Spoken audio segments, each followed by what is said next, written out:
ভাবুন তো, আপনি ট্রেনে চেপে একটা লম্বা সফরে যাচ্ছেন, কিন্তু সেই ট্রেনে কোনো টয়লেট নেই। প্রকৃতির ডাকে সাড়া দিতে হলে আপনাকে অপেক্ষা করতে হবে পরবর্তী স্টেশনের জন্য। আর যদি স্টেশনে নামতে না পারেন, তাহলে আবার সামনের স্টেশন আসার অপেক্ষা।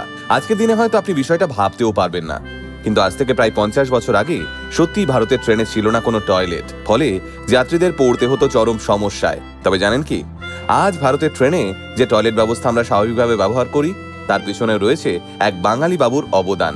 হ্যাঁ, ঠিকই শুনলেন, 20 শতকের শুরুর দিকে এক বাঙালি বাবুর পেটের গন্ডগোলই পাল্টে দিয়েছিল গোটা ব্রিটিশ রেলওয়ের এই পুরনো নিয়ম কানুন। চলুন তাহলে আজকের ভিডিওতে জেনে নেওয়া যাক ট্রেনে টয়লেট চালু হওয়ার এই পুরো ঘটনাটার ব্যাপারে বিস্তারিত। ভারতে ব্রিটিশ রেলওয়ে নিজেদের ট্রেন সার্ভিস শুরু করেছিল 1853 সালে। সেই সময় ভারতের ট্রেনে কোনো রকম টয়লেট থাকতো না। ট্রেন ছিল অনেকটা বাসের মতোই। প্রথম খুব ছোট রুটে ট্রেন চালাতো ব্রিটিশ রেলওয়ে, ফলে বিশেষ একটা সমস্যা হতো না। কিন্তু লম্বা রুটে ট্রেন চালানোর পর শুরু হলো সমস্যা। ট্রেনে টয়লেট কিংবা জল কোনো কিছুই না থাকার কারণে যাত্রীদের নিজের বাড়ি থেকেই জল ভর্তি লোটা সঙ্গে করে নিয়ে আসতে হতো। পেটে চাপ এলে যাত্রীদের ট্রেন থেকে নেমে ছুটতে হতো শৌচালয় ব্যবহার করার জন্য। অনেক সময় আবার এমনও হতো যাত্রীরা শৌচাগার ব্যবহার করার জন্য ট্রেন থেকে নেমে ট্রেন মিস করে ফেলতেন। এইরকমই একটা সমস্যা একদিন পড়েছিলেন বাঙালি বাবু অখিল চন্দ্র সেন। সালটা 1909। একটা দূরপাল্লার ট্রেনে করে সেদিন সফর করছিলেন অখিল চন্দ্র সেন। ট্রেন তখন দাঁড়িয়ে বাংলার আহমেদপুর স্টেশনে। তখন হঠাৎ করেই অখিল চন্দ্র সেনের পেটে প্রচন্ড চাপ এলো। উপায় না দেখে অখিলবাবু ট্রেন থেকে নেমে দৌড়লেন শৌচালয়ের দিকে। কিন্তু তিনি যখন শৌচালয় থেকে ফিরে আসছেন, তখনই রেলের গার্ড হুইসেল বাজিয়ে ট্রেন ছাড়বার নির্দেশ দিয়ে দিল। অখিলবাবু পড়লেন মহাবিপদে। এক হাতে ধুতি আর এক হাতে লোটা নিয়ে ট্রেনের পিছনে দৌড়তে গিয়ে ট্রেন লাইনের ধারে কাদায় মুখ থুবড়ে পড়লেন তিনি, আর ট্রেন তাকে ছেড়ে দিয়ে চলে গেল। তবে এই ঘটনায় শান্ত থাকলেন না অখিলবাবু। এই অপমানে রাগে ফুঁসতে ফুঁসতে ট্রেনে শৌচাগারের অভাব নিয়ে কড়া সমালোচনা করে অখিল চন্দ্র সেন ভাঙা ইংরেজিতে একটা ঐতিহাসিক চিঠি লিখে বসলেন ব্রিটিশ রেল কর্তৃপক্ষকে।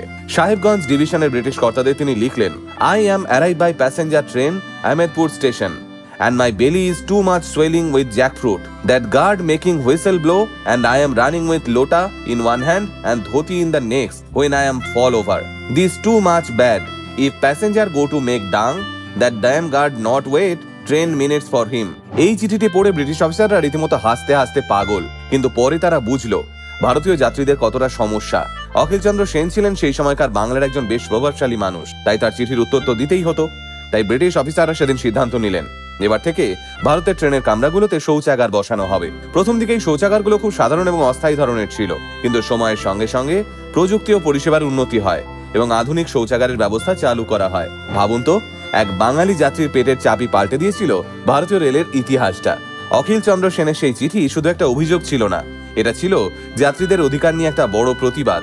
অখিল চন্দ্র সেনের সেই ঐতিহাসিক চিঠিটা আজও বাঁধিয়ে রাখা রয়েছে দিল্লি রেলওয়ে মিউজিয়ামে। তাই এরপর যখনই আপনি ট্রেনে টয়লেট ব্যবহার করতে যাবেন, মনে রাখবেন এই ট্রেন টয়লেটের পিছনে ছিল এক বাঙালির এক অদ্ভুত অভিজ্ঞতা। ট্রেনে টয়লেট চালু হওয়ার এই গল্পটা আপনাদের কেমন লাগলো কমেন্ট করে জানাতে ভুলবেন না কিন্তু।